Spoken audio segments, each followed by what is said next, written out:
जय महाराष्ट्र मित्रांनो, स्वागत आहे तुमचं आजच्या नवीन ब्लॉग मध्ये. सकाळी गेलो मी राजच्या घरी आणि आपले केस सेट करून निघालो आद्याच्या घरी. आद्याच्या घरून घेतली सामानाची पिशवी आणि आद्याला घेऊन निघलो कामावर जाऊन त्याला दिल्या बाथरूमच्या झऱ्या आखून. मग आदित्यनं घेतल्या झऱ्या मारून आणि आण्यानं घेतल्या झऱ्या फोडून.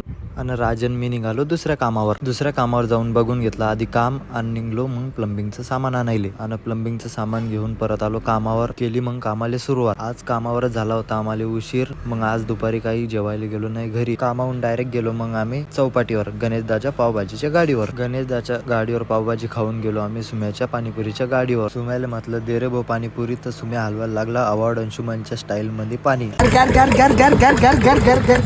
पाणीपुरी खाऊन गेलो मी आपल्या सकाळच्या कामावर. तिथं जाऊन आद्या बोलते करो काम की छुट्टी, चलो बड़ा जल्दी आओ, अपने मेरा मालक चलो. मग आलो मी घरी येऊन झालो मी फ्रेश आणि निघलो जिम मध्ये जाऊन केलं वर्कआउट आणि निघालो जयस्तंभ चौकात. आज होती अण्णाभाऊ साठी जयंती. मग बँड आणि बँजो बघून आलो घरी.